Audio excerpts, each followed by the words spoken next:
Well, good evening, everyone. How are you all doing? It's Eddie here from the Whisky Lounge. It's Wednesday night. It's 9 p.m., so it must be Desert Island Drams.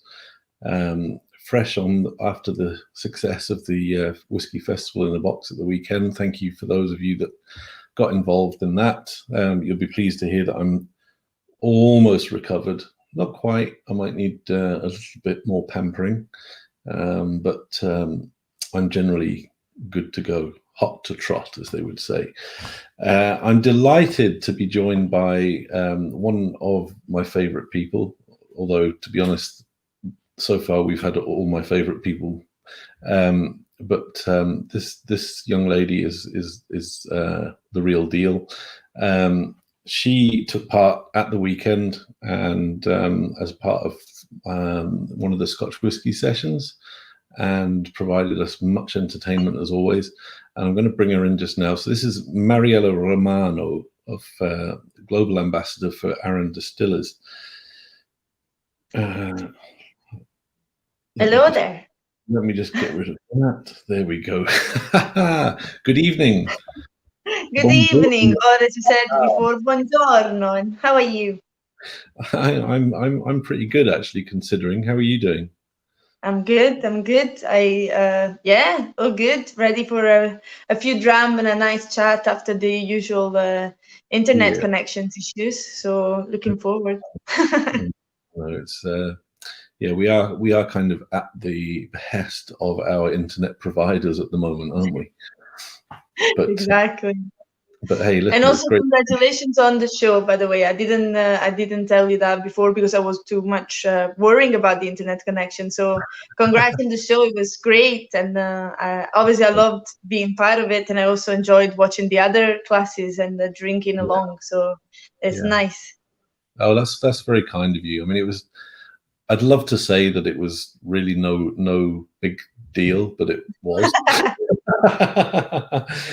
But you know, we really appreciate. I'm not going to talk about it too much because I'm sure people would get bored of it. But you know, we really appreciate people like yourself taking the time and really helping support us and you know, the industry at large. And it was great fun to do. You know, it wasn't like it wasn't good fun. I was there sampling the whiskies too, so it was good. This is giving me the idea that maybe one day I should do the Desert Island Dram and have you as a guest and ask you all the questions and do all the music and stuff. Well, actually, Joe did that to me on Sunday, so we had a reverse Desert Island Dram. Yeah. Well, we'll cut that from the live screen then. I'm sorry for not being a true supporter and not noticed. To be honest, Sunday I didn't follow the festival. I only followed it on Friday and Saturday.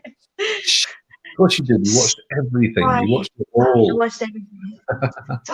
No, it was good fun. But to be honest, you could be forgiven because we did. I think it was at 12. Yeah, it was at noon, at 12 p.m. So on a Sunday. So I can understand if people had better things to do. But if you are interested, you can always go and watch it on the YouTube channel or Facebook. I'm not, but I'll pretend that I'll be. So it's okay. Yeah, sure. Joking. I have a confession to make, Mariella.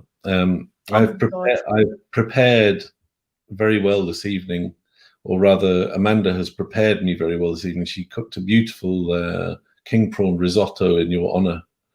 That sounds nice. I told you this before.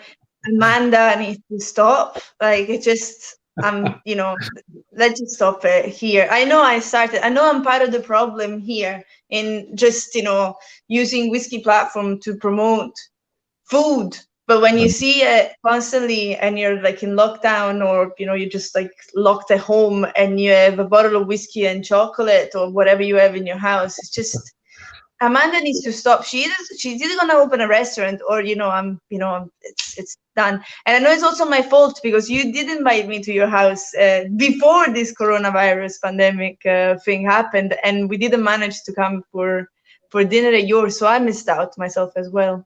So when she starts doing takeaway food from your house, just let me know. Hopefully you deliver to Glasgow though, from York. I hope that's okay.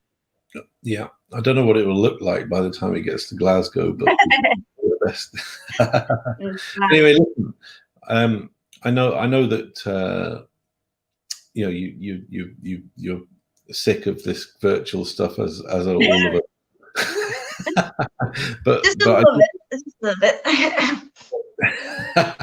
But listen, we appreciate you coming on, and I wanted to get you on before, but it's so many people, so little time. But no, there's so many people, so much time.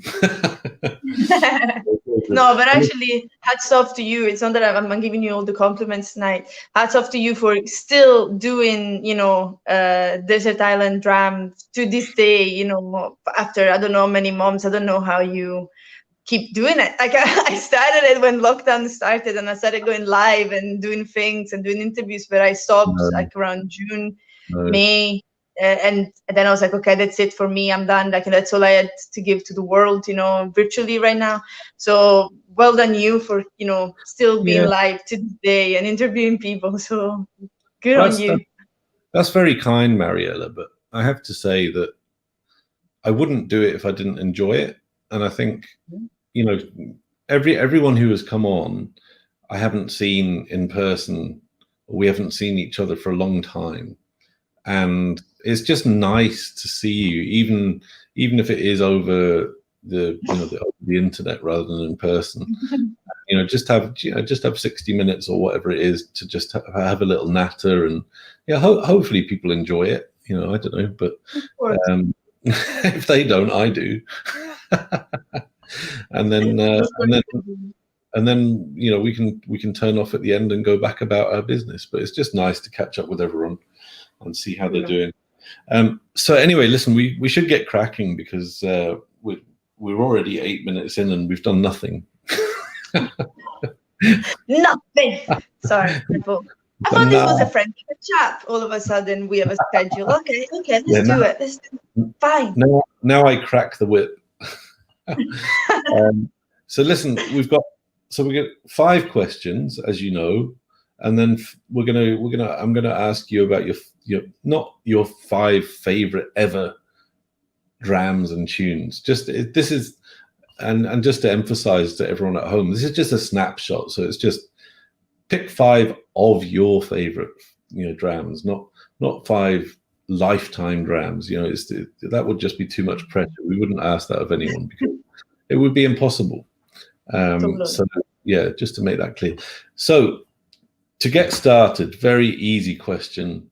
Obviously, I've followed your career from when you came to the country, and have seen you develop and evolve into the position where you are now. But obviously, not everybody will necessarily know who you are and what you do. So why don't you just give us a little bit of background of where you're from and how you got to doing what you're doing and what you do. Yeah, big question these days, isn't it? What do we do? So let's go back to how we started first, which is easier, I think. So obviously I left Italy and I moved to the UK. And this was now like 7 years ago actually. And classic, early 20s, a little bit lost, didn't know what to do. I left uni, left a boyfriend, wanted to leave the house, so I just moved to London and tried my luck. And I started working in a bar. I casually found out about whiskey, and I tried a few, and I fell in love. And I think there are different reasons why I fell in love with the drink. I think mostly because firstly it was exotic to me, and that's one of the things that I keep telling people in Scotland, is that when I'm tried whiskey for the first time, I never tried it before, so I didn't know much about it, and those flavors and that spirit itself was so new to me. So in my mind it was very exotic because I flavors that I never tried before, and that just like something clicked in my brain when I tried them, and I thought, this is actually very nice and I want to know more. So I started reading blogs, at the time it was mostly Malt Maniacs, really, and started discovering, shops and bars, establishments that were focusing on whiskey in London, which at the time there were still quite a few. Maybe these days there are like a lot more, but still, like, at the time there's quite a lot of options.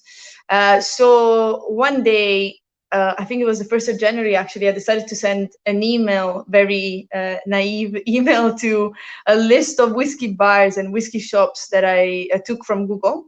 And I just sent an email saying, I'm Mariella, just moved to London, I'm very hardworking, very passionate. I want to learn more about whiskey. And, I'm looking for that role that allows me to do that. And I was extremely lucky because Alex at the Whisky Exchange was looking for a part-timer at the time, and he gave me my first opportunity. And then I was even more lucky because in 2 months, both Enrico and Joe left, and I got the chance to actually just become full-time straight away. And that was possibly the best experience I could have ever had. I had the chance to go to tastings every month, try whiskeys and spirits daily, learn from some of the most knowledgeable people I've ever met in my life, still to this day. I had lots of mentors, to look up to, and also really understand the industry as a whole, from not only retailer side, but also from brand ambassadors and brands. You get to learn, meet people. And obviously I was extremely fascinated by brand ambassadors and their jobs. I thought it was something, that would work perfectly for me. I love to travel. I loved new things. I get very bored very easily. So new countries, new people, new environments, that works very well for me. And I obviously love to talk about my passions. I think being Italian, that helps. The fact that I'm quite charismatic. I'm very energetic, and I move my hands and I shout and I do a little dance, and it works very well when you're trying to convince people, to like the whiskeys that you have or the whiskey that you're sharing. So decided that I wanted to become a brand ambassador. I moved to the Scotch Malt Whisky Society in London again, which gave me the chance to do some tastings. I also worked for the Whisky Lounge briefly. I think it was like a summer long, or like 3-4 months. I enjoyed working at some of the shows, and you, Eddie and Amanda, actually gave me the chance to do my first tasting. So you gave me the chance to be out there and talk about whiskey, and that was perfect because I was actually getting experience by not working for one single brand, but working for whiskey in general. So I remember when I was doing, the introduction tastings, whiskey tastings to people, or the A to Z of whiskey courses and classes like daily. And same thing for the Scotch Malt Whisky Society, that allows me to try single casks monthly, which was amazing. So you get to learn about whiskey distilleries and maybe you never even, heard or, mentioned in your life, and then discovered these beautiful casks. So it gave me a completely different perspective on whiskey. And it was still, feeding on my, dream of becoming a brand ambassador. And then Sukhinder and Ollie got back in touch, and they offered me an international brand ambassador role with Elixir Distillers, which mostly focuses on Islay whiskey. So I had the chance to go to Islay a lot, but also learn about independent bottling from, a very small team. At the beginning, it was just me and Ollie, and then it slowly grew more and more.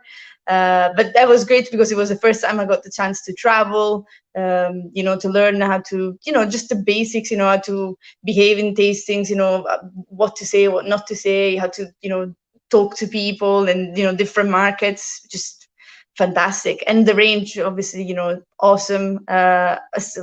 We're trying, one of the Bomors today, but I got the chance to try some amazing liquid while I was working for Ollie and Sukhinder. So again, just amazing opportunities. And then I left for a while. I went traveling because I just wanted a break. And I thought, if I don't do it now, I'll never do it again. I wanted to leave London. I wanted to go traveling. And I sold a few bottles of whiskeys that I had for collection, and I went backpacking for a few months, which was great. Then I went home to spend some time with mom and dad, and then 2 years ago, after I harassed Ewan, my actual boss, by email for 9 months, he finally gave me the job, and I'm now working as global brand ambassador for Arran Distillers. And as I said on Saturday during the tasting, I couldn't have joined at a better time, We have a brand new rebranded range, 25th anniversary this year. Lag Distillery that opened last year and now is 1 year old. So I got to see a distillery literally being built, been to like the building side, and now they're producing, and in 2 years' time we'll have a single malt. So it's I feel now that it's like a more long-term project, and I moved to Scotland as well, which is quite exciting. And yeah, life, I always say I've been very lucky, in life and in my career. I achieved, I got my dream job in like 7 years by moving, to a lot of companies, but still, I think it's, I did put my hard work. So I hope that I deserve it at the end of the day, but I'm very happy with where I'm at right now. So you should be, Mariella. I mean, it feels like 5 minutes since we met, and all those things that you're talking about. It just, it feels like it does. 5 minutes, doesn't it? When I think it like in a nutshell, I'm like, and then I did that, and then I did that, but there was so much more in between. Like when I went to Speyside and worked for Tattooya, the hand in before getting the job with Arran, it was like amazing 2 months and a half, just in Speyside in the middle of nowhere, meeting the locals, and it just, you get to learn whiskey from so many different points of view and different perspectives. It's just wonderful industry overall. I think you'll agree. Yeah, absolutely. But I think just to underline your achievements, you're an example to every aspiring young person who really loves whiskey but doesn't know where to start in the industry. And it can be quite intimidating, I'm sure. And I remember just what it's like. And I think as if you have the passion, the tenacity, the energy and commitment to want to do something, you can do it. And you are a shining example of that, Mariella. I hope you understand that. Yeah, listen, we haven't even started with the music and drams yet. But I already had 3 drams before this, but yeah, go on. No, I'm joking. But I would love if people are watching who it would be great if people are watching who aspire to get into the whiskey industry, who don't know where to start. You're a great example. Just put yourself out there. Show people that you love what you talk about, and it will hopefully happen. I mean, yes, you could argue that you had some luck, but you make your own luck. That's also true. I always think about that email that I sent on the 1st of January, and I still talk about it to this day. It's like with people. I had also a second offer afterwards from Matt Chambers. That at the time I was working for the whiskey shop, like the whiskey shop. And sometimes when I think about it, like I could have gone and worked for him, in the shop instead. And now many different turns my career would have, taken. But yeah, you find a way. If there's a will, there's a way. You just need to put yourself out there and do the extra work while you're young and energetic and strong, and you'll see the rewards later. Absolutely. Now listen, before we get started on your first dram and tune choice, we've got a quick question I'll flash onto the screen there. Sure. Now Graham Fraser's asking, I don't know if you can see that, how much time do you get to spend on Arran? I assume Graham means pre-COVID. Yeah. So the reality of it is that since I joined, what my bosses keeps telling me daily, and it's been telling me since the very first day, is that yes, I'm a global brand ambassador. I get to be in 3 different continents in 6 months' time, but we need to make sure that we spend time at the distillery, because we are one big team, and sometimes you can feel that we are like the people, the marketing people, while they're the locals actually making the whiskey. And we're extremely lucky because we have every single facility that allows us to go whenever we want. So not only I get to go for work, to bring customers around, to film a marketing material, or just for a visit. I sometimes also go just on holiday. Like I just make it, I just, make the commitment to actually go and spend time there, because not only, we have 2 distilleries, and it's nice, to show your face, say hi to, to the visitor center guys, and just check. Can you just give me 1 second, please?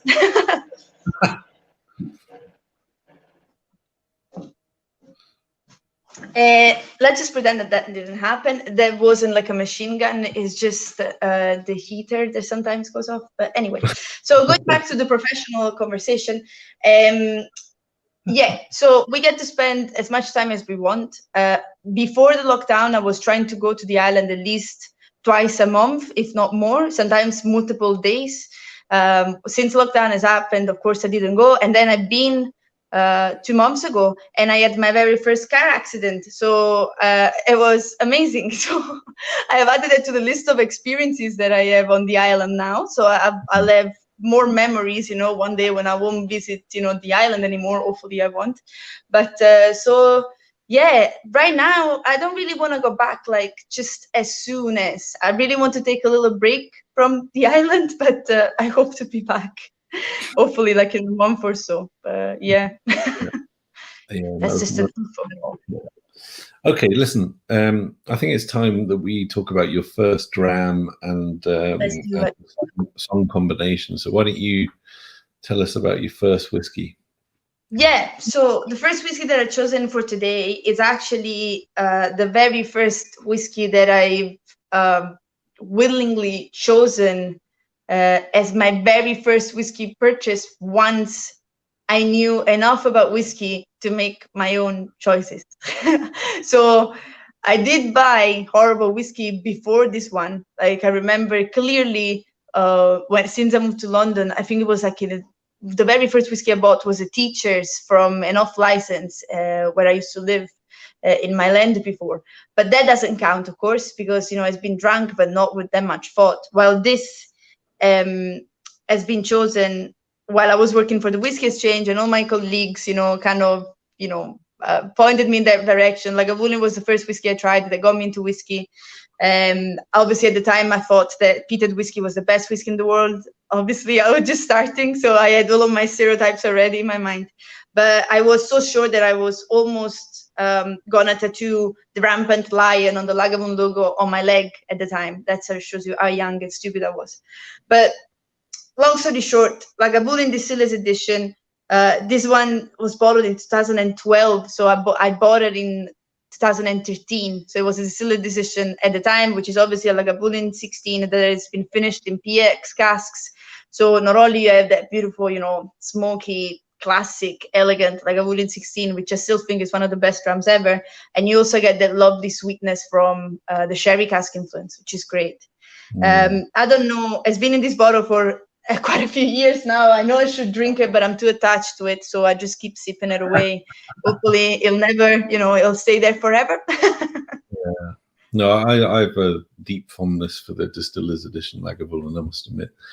In fact, Lagavulin, I would say, is moving up the charts because we have. I'm gonna do. I think when we get to halfway, so this is week 23.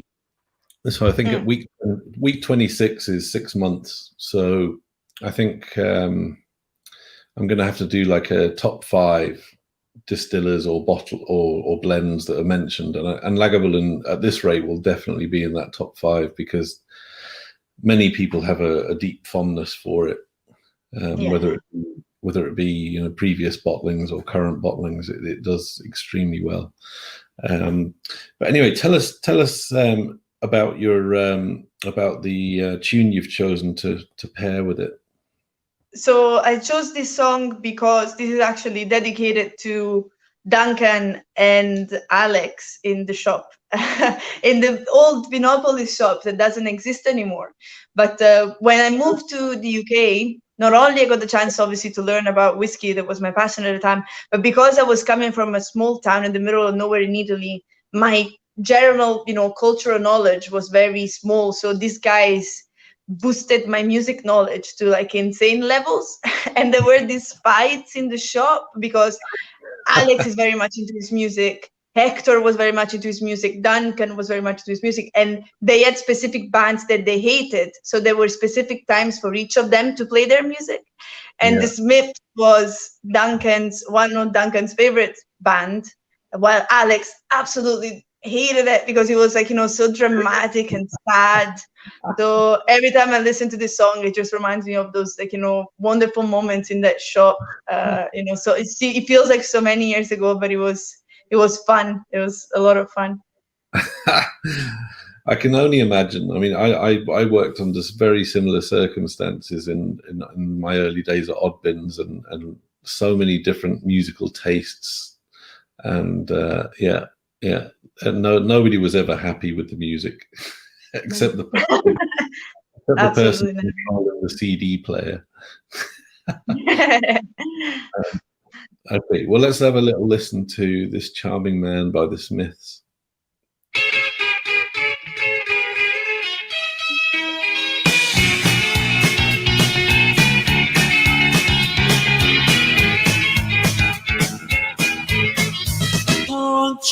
Bicycle on a hillside, you'll make a man of me, yeah. When in this charming car, we have to turn it off so that we don't get arrested. Is that how it works? Yeah, we get in trouble if we're not careful. Right. I was carefully. It took me. I was gonna say hours. It didn't take me hours, but it took me minutes to find out the precise 30 seconds. The best 30 seconds of the song. And now I understand why. Fair enough. No, you listen. You did really well. I think we have found a way around it, which is basically to talk over the music. And we tested that on sing it. So it's, well, we're thinking about Desert Island Karaoke Drams. Dramioke. I was almost there. I don't know why it would stop me from singing, but I was like, oh no, stop it! Like people can hear. Fair enough. maybe with the other song, some of the other songs, you can give it a go. Yeah. I'm sure you have a lovely singing voice. Anyway, Jamie Morrison of Glen Turret fame enjoyed that particularly. Thanks, Jamie. Thank you, Jamie. I think, was Jamie on the same panel as you at the weekend? No, he was on the Friday though. He was on the Friday. Yeah. I have to say that Glen Turret was tasting extremely good, Jamie. I don't like to normally plug other people's whiskies, but it was tasting very, very good. But as was the Arran quarter cask. It's delicious. Unfortunately, I didn't bring any home, so I'm having to drink whatever else I've got. Anyway, listen. So that was a great starter. Thanks for that, Mariella. So just moving into the next question. Now I'm gonna change it very slightly because I feel I need to move with the times. Like an old whiskey dinosaur. Okay. So I hope you can answer. You should be able to answer this very well. What's the best thing about working in the whiskey industry, and what's the worst thing about working in the whiskey industry? Okay. So I'll tell you, obviously this is just my opinion, but what's the best thing is just, I don't know how to explain it. I keep saying this as well, but I don't know how to explain it properly, but it's just how one drink can unite people. I don't know how it is in different industry. I know maybe like, rum lovers, rum, ambassadors, or like, people that work in that other, section of the industry might feel the same, or like tequila or whatever. But one of the things that struck me from the very beginning was how easy it is to connect. Like, you don't need small talk, or you don't need to you can just be honest and be real and just say, I like this whiskey because, or I like the whiskey, or don't agree, or I disagree, and just have a best time ever, like in a bar, in a show, at a tasting. How many people I just met just by talking about whiskey at a whiskey event.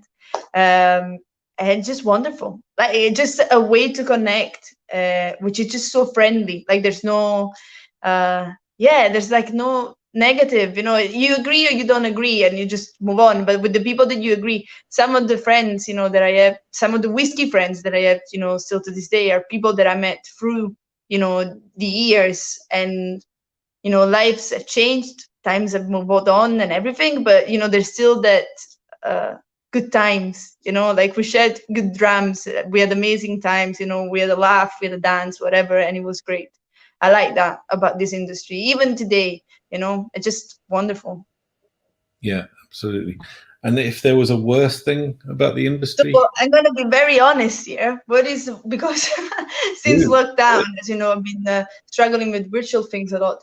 What is the worst thing is maybe that on the other, like on the flip side, I see it on social media a lot. People can be also extremely negative. Like, when in real life, you tend to be, your positive self because you're having a good time. And, why do you want to go and look at the negative thing? Well, what I see now, especially with lockdown, is that one person posts something, and there's always someone looking for, or maybe making that comment, which is not very, it's not good sport. Like, I hate that. Like, I'm like, if we were in a whiskey festival, if we were like face to face, you wouldn't do that. But being behind the screen, just allows people to be rude, or like to, just judge you, or to criticize, what you said, or, what you like or what you don't like. Well, that's not the spirit, is it? Like, the spirit of whiskey is to say we're all, friendly to each other. I hate Longmorn. You love Longmorn. Yeah. Like, who gives, crap? Let's just move on with life. Well, yeah, I totally hear that you. was very, very honest. I don't know if I should have said that or not, especially because we're live on social media. But it's just the way I think. Like, if you have something positive to say it. If you have something negative to say it, just don't. Yeah, unless it's constructive, Yeah, obviously. Yeah, I'm not saying, I'm obviously if you have like, strong opinion, that as points, totally. I'm just saying about the cheap comments. That's what I mean. Yeah, no, I totally agree, and I think a lot of people have said that this whole situation has brought out the best and the worst in people. Yeah. I think I totally agree with what you've said. I think there's been a lot of good come out of it, and hopefully there's still more good to come out of it, because we're not out of it by any stretch of the imagination. But it's it's coping strategies. Everybody deals with it differently, and but it's difficult, because we're not all Amazon. We're not all. We haven't all. And we're not all machines as well. We're not robots. We're still human beings at the end of the day. Exactly. All of us. And people see fancy branding and nice graphics on the screen, and they suddenly think that it's the enemy, because they must have hundreds or thousands of employees and be pulling in millions and billions of pounds. And they don't. Just all I would say is just think, yes, that business worked hard to get to there, but it doesn't mean that there aren't people behind it, and what you say isn't hurtful to those people. But anyway, I'm not gonna harp on about it, because I'll get very militant and rah. We're only a whiskey number 2, so let's leave for now. And I'm still trying to digest that beautiful king prawn risotto as well. So easy. Cool. Okay, well, let's get back to the drams and the tunes, Mariella, if you don't mind. Absolutely. So we're gonna move on to your second dram, if you wouldn't mind. Absolutely. So second dram is Arran Amarone cask, which is one of my favorites of the whiskey range of obviously the brand that I work for. Mostly because I didn't know much about this product actually before I joined the company. I knew about Arran, of course. I tried Arran many times, single casks and core range before. But when I sat down, in front of the whole range, when I started like last year, it was the first time for me to actually go through the range, and I discovered this, and I discovered Amarone wine, and obviously it just resonates, by millions because I'm Italian. It is a beautiful red Italian wine. The whiskey, it just reminds me like of spring. If there was, I don't want to go through tasting notes, but if there was, a spring whiskey, this would be it. Like it makes me dream of, a sunny spring Italian day, walking down, the street, going to a cafe, having some, cake, a nice, tea. There are flowers blooming everywhere. It's a very colorful whiskey, and it makes me happy. Like when I drink it, like it's almost like a dessert dram. It's just lovely. Lovely. And nothing to do with it being an Italian wine cask. No, absolutely no. I mean, the Sauterne and the port are absolutely wonderful. And I used to make these jokes when the Côte Rôtie came out, and once it went so bad because I was doing a tasting, and I said, well, now we're going to do a side-by-side challenge. It's Italy versus France. We all know that, Italy and Italian wines are the best anyway. There was one French person in the room, and that didn't go well. And I was like, I'm never going to make that joke ever again.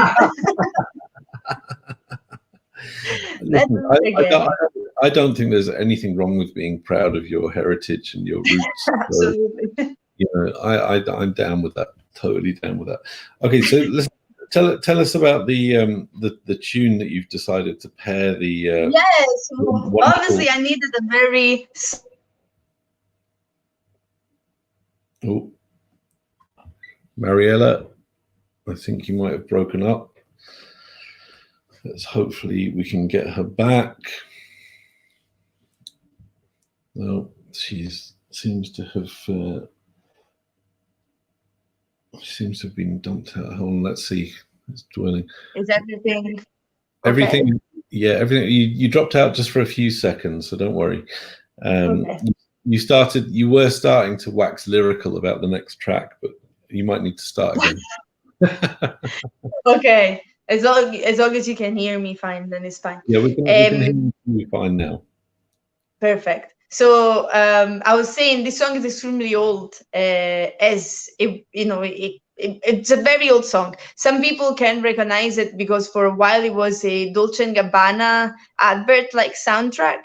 But I have a special memory with this song because the first time I've heard that it happened in classroom, and it happened with one of my favorite teachers. It was one of the first teachers, possibly one of the first people that I met, which was at the similar mindset that I had, very open-minded, thinking about the world, thinking about life in a more general sense instead of, make a career for yourself, go to work and do good at school. It was more about, have a healthy life, a balanced life, be happy and experience, etc. And so every time I listen to the song, it reminds me of the man. And I have this moment. I met him last time I met him. I was back in Italy, and I quit everything. So I was not very happy with my life, and he was still very supportive of myself. And obviously, he didn't know about me. Wanted to go to London, and obviously never found out about whiskey and my career because unfortunately he passed away. But I would have loved, to be able to share a dram with him now, just to tell him, oh, look what happened, in my life. But unfortunately, I can't do it, right now. So every time I think of this song, I have a sweet memory of him. Oh, that's lovely. Can you please pronounce his name properly? Because I would say Achille Togliani. Yeah, that's very good. Achille Togliani. Achille Togliani. Achille. Well, let's have a little listen to the track. And here we go. Parlami d'amore, Maria. tutta la mia vita sei tu. Gli occhi tuoi belli brillano, fiamme di sogno scintillano. Dimmi che illusione non è, dimmi che sei tutta per me. A voice like butter. Yeah. Beautiful. This song just makes me really want to just be on a boat in Capri, drinking red wine and sunbathing and just forgetting about the world, isn't it? I'm sure. Well, obviously pre-bloody COVID, how often did you get to go home? I was trying to go at least twice a year. When I was in London, it was a bit easier. Now in Glasgow, it's not that easy. But at least Christmas and summer, I was trying to go. Mm-hmm. It's we are Italians, so family is very important, for us. And I always say that I go home to recharge my batteries. Like, I need certain amount of sunshine, of sea, of, good food, mom's food. My dad is, as a retired farmer. So, like I crave, the taste of things that, my dad, plants and stuff. So, yeah, this year has been a bit tough, especially for them because, they have a certain age as well and they can see us just as much, but we keep our fingers crossed for Christmas. Yeah, absolutely. So you're planning to go if you can at Christmas time? Yeah, we don't know yet. We'll find out. Well, I tell you what, if nothing else, my wish for Christmas is that you get to go home. Thank you very much. Cheers to that. Yeah, standard to that. Okay, well, listen, let's move on to the next question, and it's kind of related. So, we're all kind of living through this waking nightmare, which is the pandemic, and not to give it too much airtime, but it's interesting to me, how each of our guests is both coping, but also how their professional life has changed, and perhaps their outlook on how their professional life is going to look like in the coming months and years. And, your title, your job is global ambassador. You're meant to be. I know. Yeah, exactly. Under normal circumstances, you would be here, there, and everywhere, extolling the virtues of the lovely Arran distillate. But obviously, you're not able to do that, and it's interesting to me, and hopefully everyone watching. How are you kind of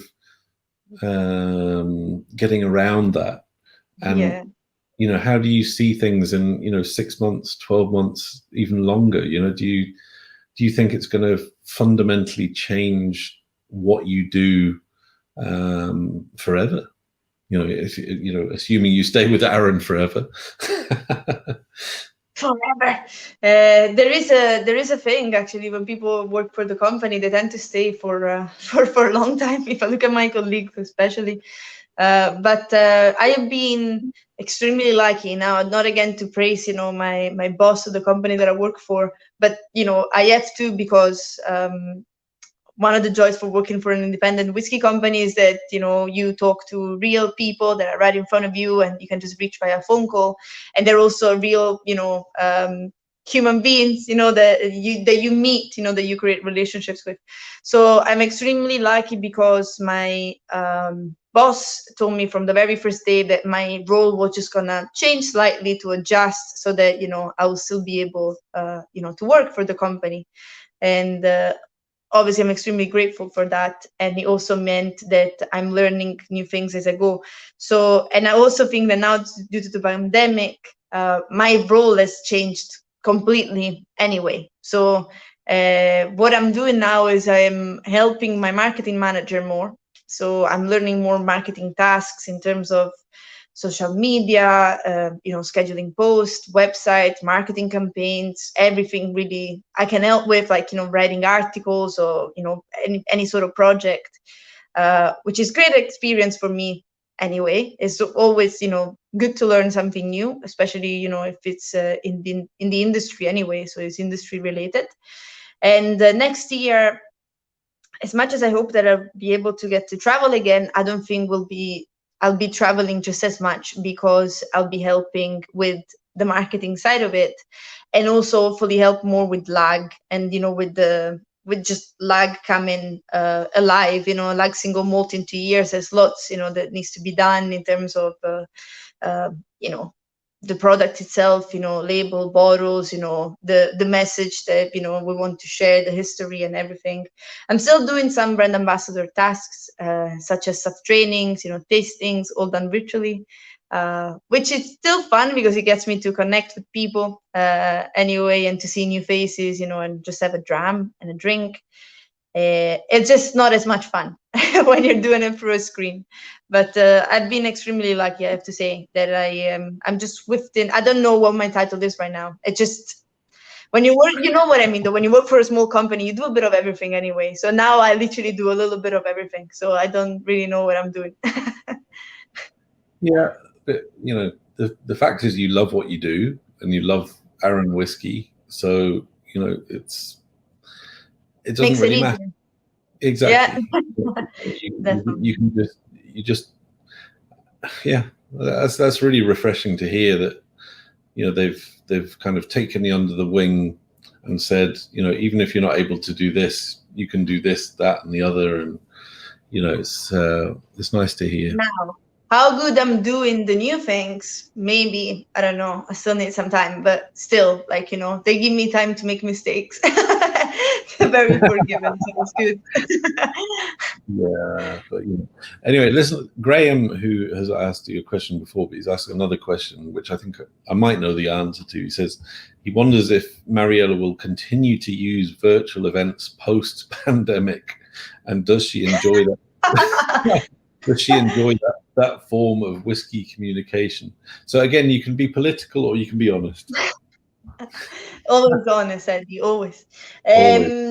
Truth to be told, yes. At the beginning, when this happened, we were all thinking, oh, this is a great, amazing way to get, in touch with, markets that, you wouldn't normally go to. I've done staff trainings for Australia and, and all over Asia and US. And it's wonderful how easy it is to, connect that way and everything.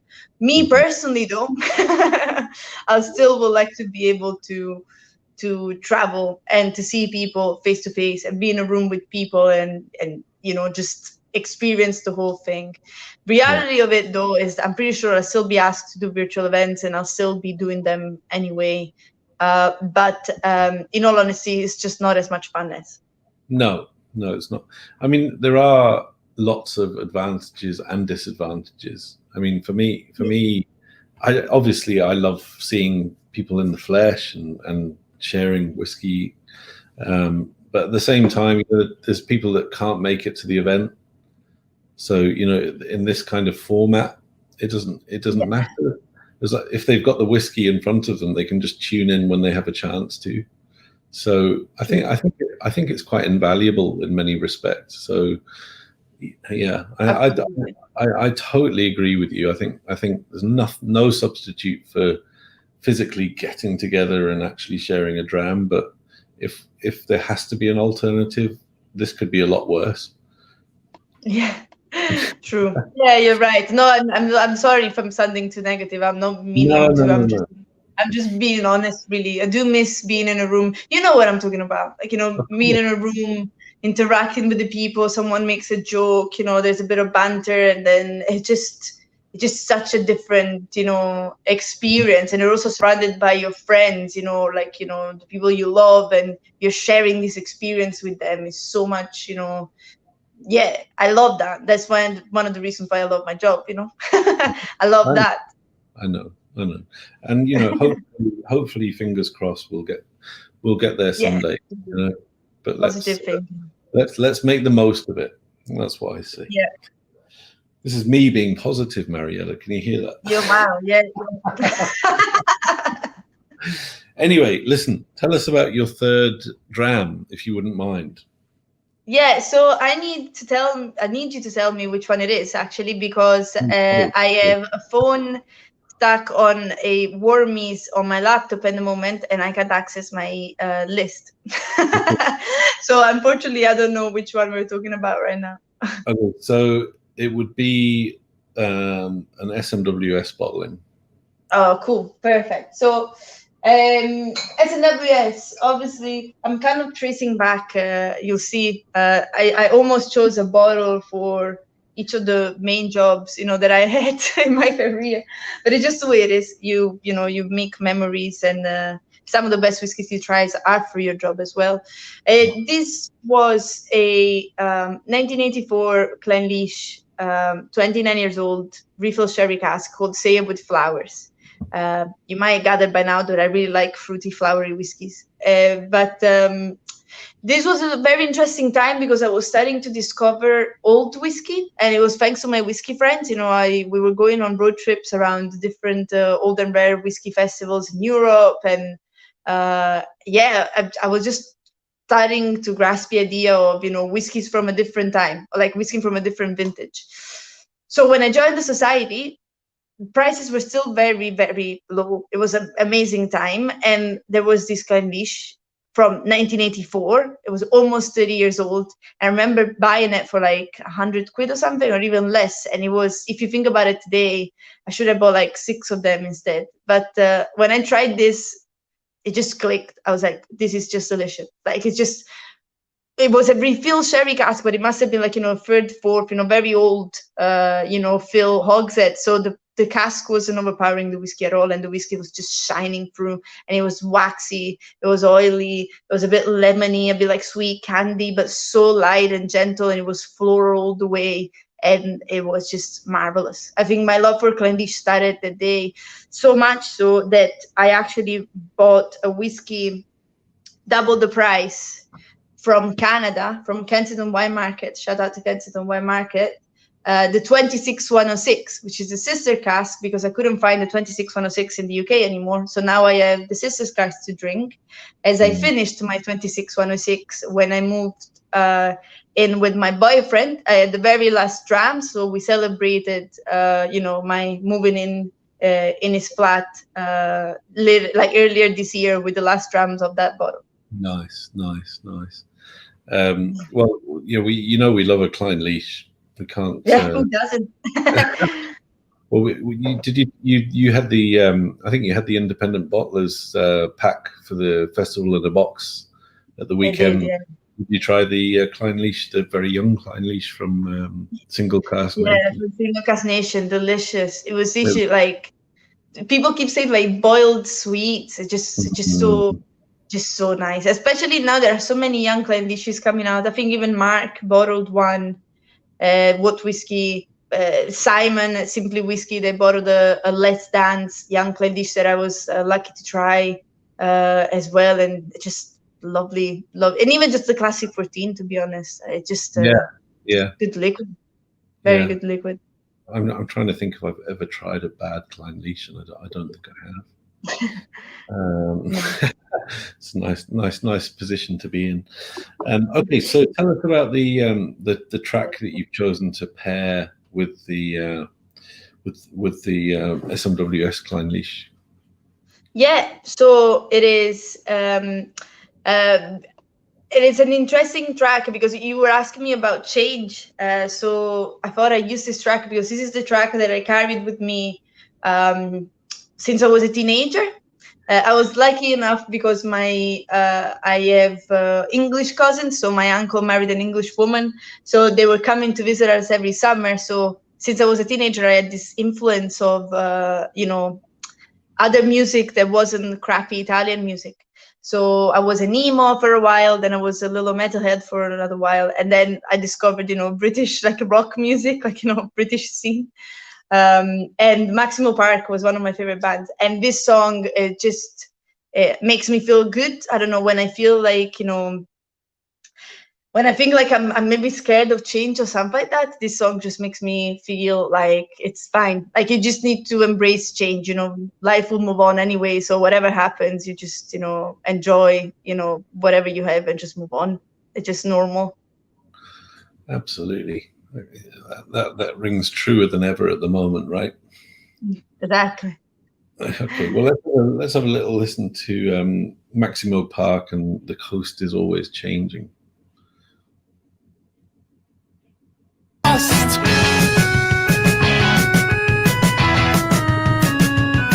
look out upon the sea. We look out upon the sea. The coast is always changing. I'll bring my camera out to sea. The coast is always changing.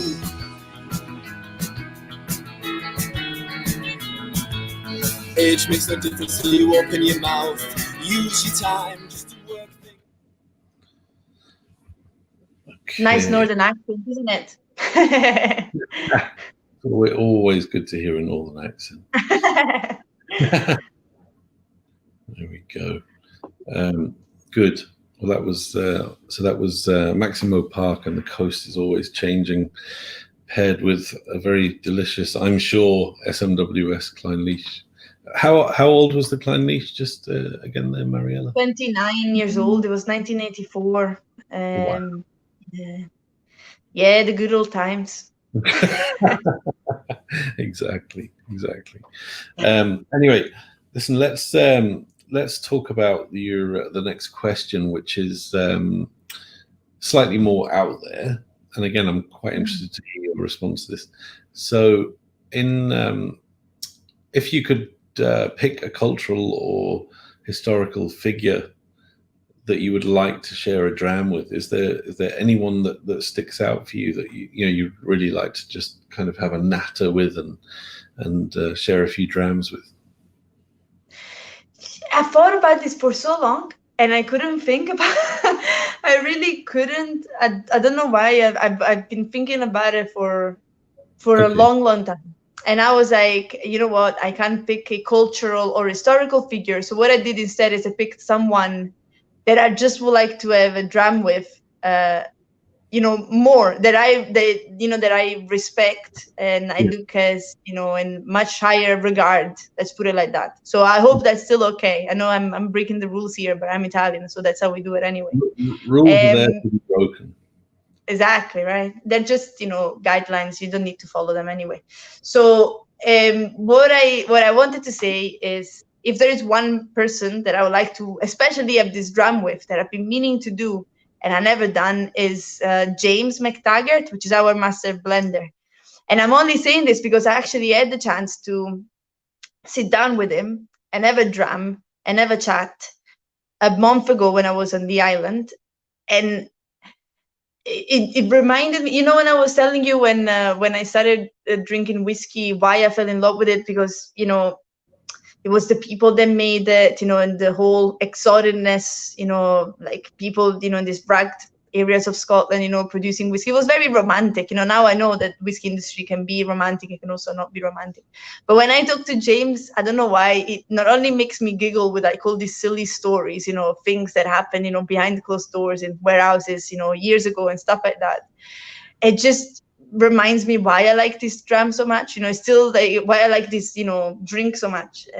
It's the people, and this. I'm never gonna be able to, fully understand it, but I can also admire, the life of a person that has been living, on an island, all its life, and has been working in a distillery for, 40, 50 years, and it still gets me, like, to this day when I hear those stories, of like these old men and these old women that, remember their dads, or their uncles smuggling stuff, just silly little stories. But if there was a person that I would like to enjoy this Bowmore with, would be him, because he's from Bowmore and he worked at the distillery. So I keep telling him how grateful I am, to have met him, and how an amazing job, he has done. I don't know how much of a job he has done, but he still, he did an amazing job.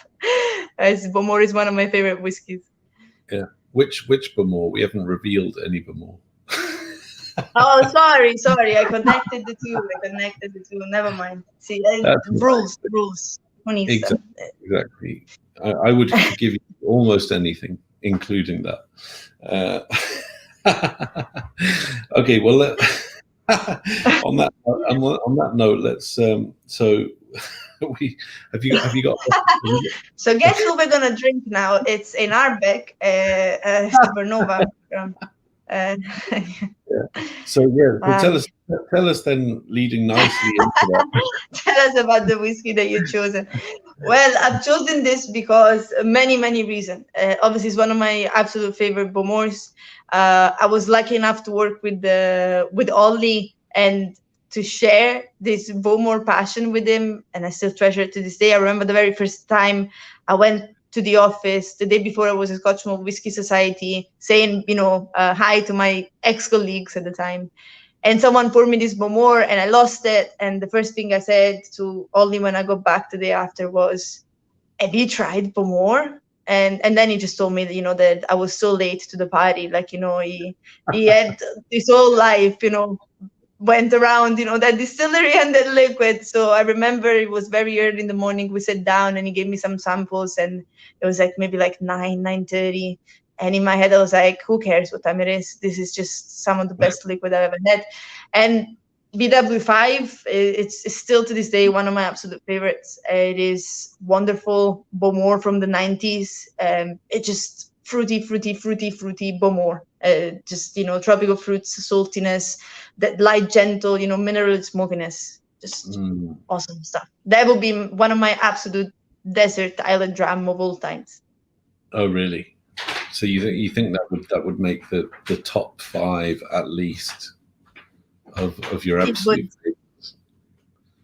It definitely would. Well, I can confirm that Ollie is watching, so I'm sure that he will. All right. Thank you, Ollie.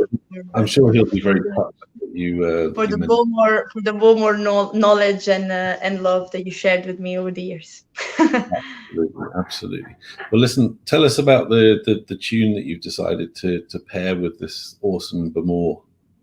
Yeah, just like the Arran Amarone, I just wanted something that reminded me of the liquid. So I chose a Brazilian song because it's a bit like the Arran Cask. When I have these sort of flavors, I travel a lot, with my mind to, different places, different times of year, different colors. And when I try fruity Beaumour, I just wish I was on a desert island, with a pina colada and a dram of, fruity Beaumour in the other hand, palm trees, sunshine. You see, there is a theme here. I just love sunshine and like beaches. But yeah, this song just, makes me wanna travel, with my mind to those places. And this whiskey does that, does that too. Absolutely. Well, let's have a little listen. I listened. I listened to all of it earlier, but I must admit I did enjoy this in the afternoon.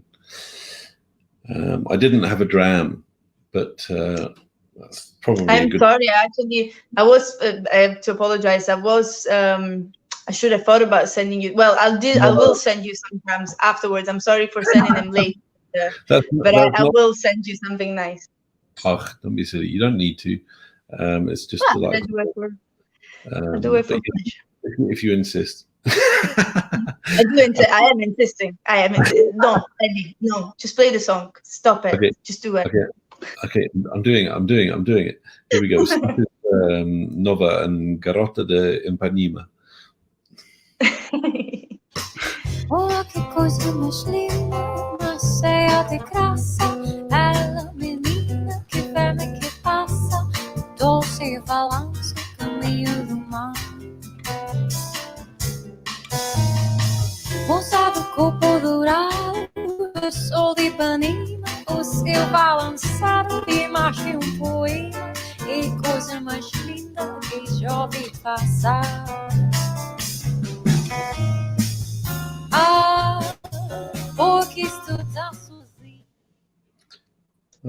You could listen to that all night, couldn't you?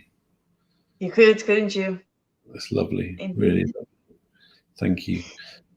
It's funny, Amanda who I know you're very fond of, she's enjoyed watching and listening to people's music particularly, and it's kind of set her off on a little bit of a musical journey as well. So I'm sure that your tunes will be no doubt absorbed. Yes. No, but it's nice, really lovely. Thank you.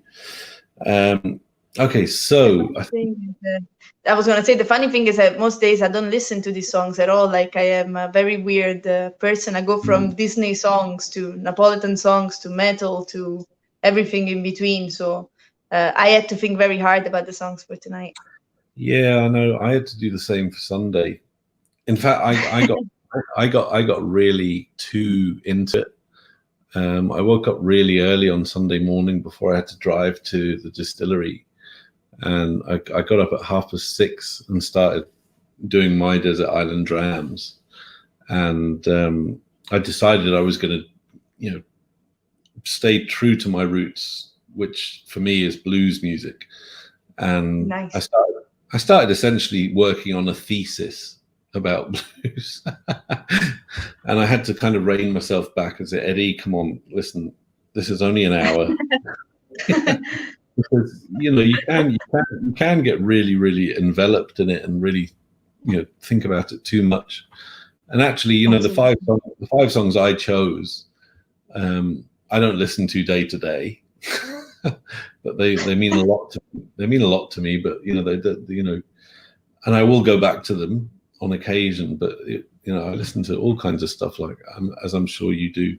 Anyway, listen, we've already had a heavy metal edition with Paul Dempsey and I think Andy Forrester as well, and one or two others who. So we've had the full gambit. So it's lovely to hear different stuff.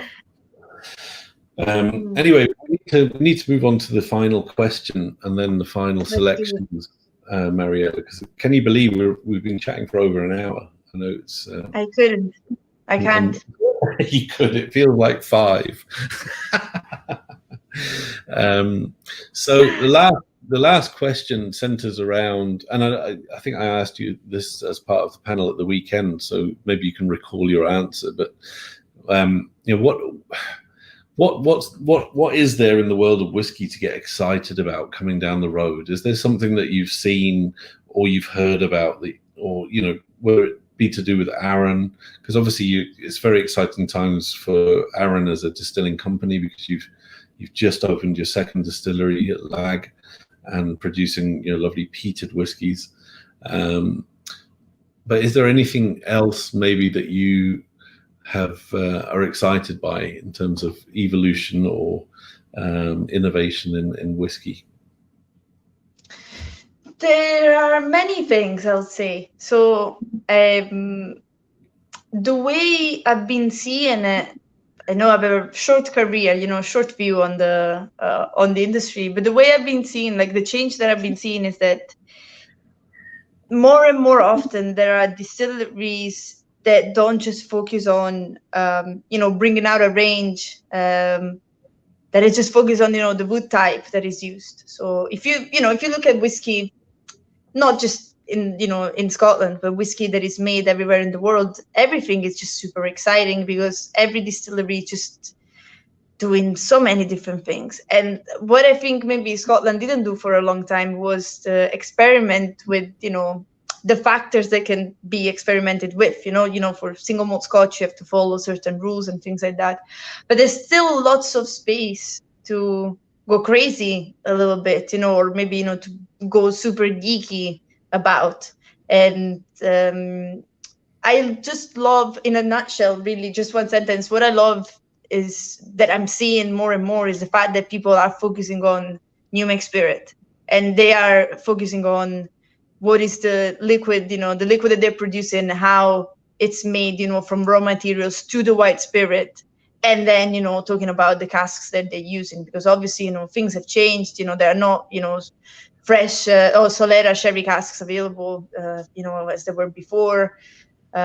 So I just love the conversation that people are having now about which barley variety did you use and why, or how long is the fermentation in what, fermentation tank, what is it made of? It just, what sort of yeast have you used? I know that it's, maybe it could be a little bit geeky, but I really think that there is space in the industry for this. What I'm scared of is obviously prices, and especially like, auction sites, because as a new distillery comes out, especially if they do something different, sooner or later their prices are just gonna, skyrocket on auction sites, like, the day after. But I look forward to the day when we have a market where big distilleries that produce a lot of whiskey have a core range and there's demand for that, and then small distilleries, that produce whiskeys and they allow themselves to play around a bit more, will still have demand, but it will just be, a bit more saturated than it is now. Like, it won't just be, assaulted by collectors, but, you still get to drink the whole spectrum, a bit like wine, like you have the big wineries. I know it is not a good comparison, but because it's too general, but you'll have, the wineries that have been making wine since, whatever, like for centuries. And then the new, organic or, orange wines, or, just different, the different expressions that people can still, try as a, matter of comparison to the rest of the other products that they can have access to. Mm-hmm, mm-hmm. No, I totally agree. And I think there's room for more.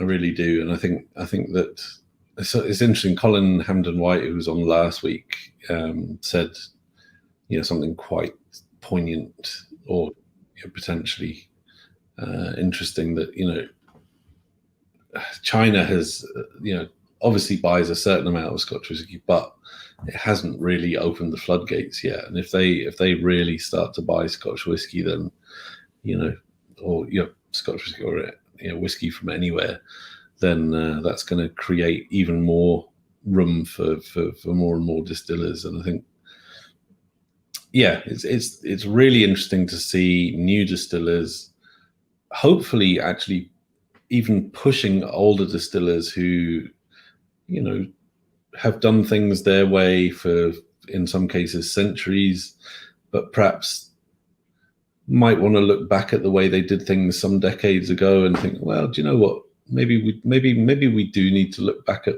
the way we used to do things and take our cue from these new distillers that are really rocking it. So I think it's a really exciting time. I say this every week, but I don't care. No, but it is true. Absolutely. I look at it as super exciting.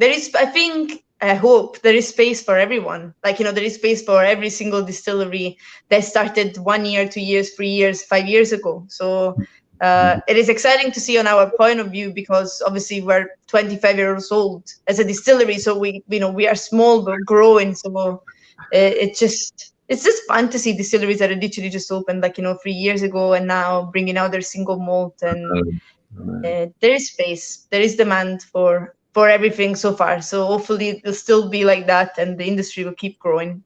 I still can't believe that Lochranza is now 25 years old. Unbelievable. I love it when I tell people, and they're like, I was there like in 1995, and I'm like, it's been 25 years ago.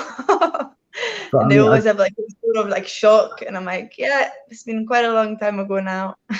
Well, I think about the whiskey landscape when Lochranza was opened in the mid 90s, and it was a very different place. To sell single malt whiskey was quite challenging. People were just starting to discover, what you would consider now to be very established brands. So it was incredibly brave of the guys and gals at Arran to open a new distillery in this marketplace, which was yet to be really fruitful. So it's a great thing to see a distillery see it through from the mid 90s and now 25 years down the line, they're really rocking it and building a new distillery and all of that entails. It's a lovely story, and long may it continue. Anyway, we should talk about your final dram selection. Yeah, so just to tie up with the conversation, I thought I'd just give a shout out to the guys at Thompson at Dornoch Distillery. So Phil and Simon and the team making whiskey up there, because when I was still working at Elixir Distillers in London, they gave me the chance actually to go up there and work for 3 days. I say work, but really I couldn't even lift a barley bag on my shoulder and bringing it to the distillery. It was pretty shameful, but still they gave me the chance to see how everything, was working, what they were doing, the projects and their ideas. And I was really fascinated, and I think I'm so looking forward to try the single malt. Anyway, the gin is delicious, new make is very tasty, and I think they've been releasing some extremely good casks so far. So that's why I chose this whiskey as my next whiskey. And I think this is the only one you don't have a bottle of, so I'll bring that up. No, because unfortunately I joined the club too late. I actually tried this whiskey when I went up and worked for the amazing Tatsuya sensei in the Alander Inn, and this bottle was behind the bar. And I remember I tried to find it everywhere, and I couldn't find it anywhere. But this is another one of those wonderful whiskeys, just like rare gems that I'm pretty sure everyone knows. It's a 1996 Ben Nevis. I think they've bottled a few by now, but I remember trying the 21-year-old. Super big fan of the label. I absolutely love their the designer to begin with, the illustrator, and just like the bottle overall. And the liquid is just wonderful. Ben Nevis 96. It's a bit dirty, it's a bit fruity. It's like melon with a little bit of, funkiness, melon juiciness, fruity Ben Nevis, but it's also like a bit dirty, and dusty, and it just has it all. Just love the dram. Yes. Well, Ben Nevis is quite often, as you say, fruity and funky and a bit dirty. Yeah. There's plenty of room for that kind of whiskey in our lives. Okay, so listen. Tell us about the song you've chosen to pair with the Ben Nevis. The song is just a play on words. Just like I just thought it was just fun because we were talking about the industry, and I think and we're talking about the future and how things will develop. So I thought it was fun just use this song, which is one of my favorites from Mamas and Papas. And I thought I had to put a song from the 60s, which is, one of my favorite, area of music. So I thought, why don't we go with this one? And why don't we go with Go Where You Want to Go? Because the industry is just going to go where he wants to go anyway. Absolutely. I think it's a great way to finish off your Desert Island Dram. So let's have a little listen. You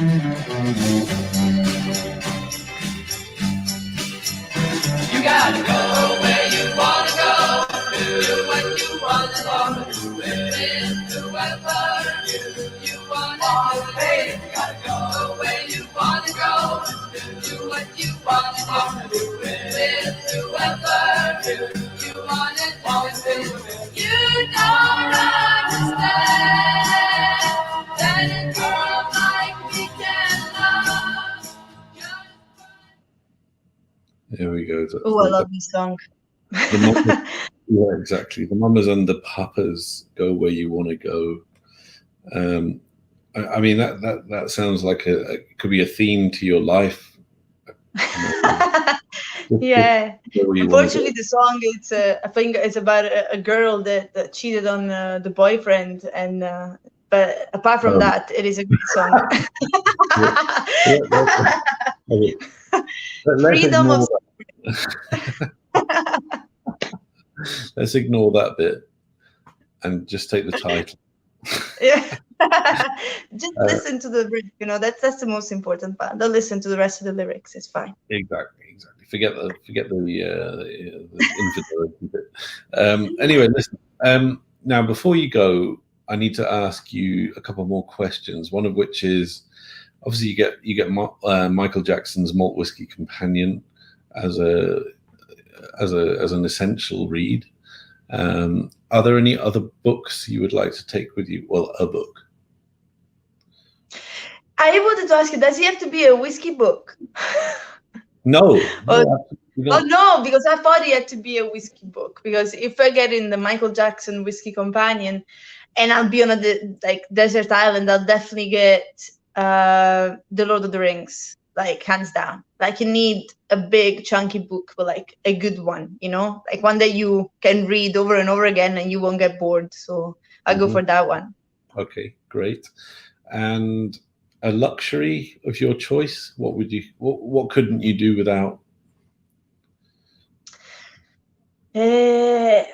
What couldn't I do without? Is chocolate a luxury? I don't even know. Yeah, chocolate. Chocolate would be a luxury, but that's okay. Okay. I should have. I didn't look into this. I forgot you were going to ask me these questions. That's okay. What kind of chocolate? Dark chocolate, 70% with hazelnuts, like with toasted hazelnuts in it, possibly Lind, but I'll take anything that comes from Switzerland. Sounds good to me. And last question. If you another one. God. Yeah, if you had to choose one of these whiskies and one of these songs that you've chosen tonight, and you could only take one of each, which one would it be? One of the. I'll go for the BW5, as I said before, hands down, and song "Mamas and Papas." Go where you want to go. Okay. Well, we can allow you that. Sorry, was that not correct? Is that what you're telling me? Okay. Well, listen, Graham Fraser has asked one more question, and it's really, Graham, you're a naughty boy. You should not ask this question of anybody, but I'm going to ask anyway. And you can answer if you want to. What is your favorite ever whiskey you've ever tried? No. There's no such thing. I'm sorry. There's not. Correct. It just depends on too many things. Times, friends, memories. It's no. I'm sorry. I don't have one. I can't even think of one on the top of my head. Sorry. No. That's the honest truth. I like it. Yeah. Okay, listen. Mariella, it's been really good fun to catch up, and really grateful for you coming on this evening. I hope you've enjoyed it yourself. I did. Thank you. Thank you for having me. Yeah, honestly, I did. Yeah. But listen, I'm gonna say good night to our viewers. It's been great fun, and I look forward to catching up with you again very soon. I'm gonna what's happened here? No, my technology is broken down. The whole of it. Yeah, exactly. So, Mariella, this has been your Desert Island Drams. Thank you so much. Thank you. And we'll speak to you very soon. Okay. Speak soon. Thank you very much. Bye-bye.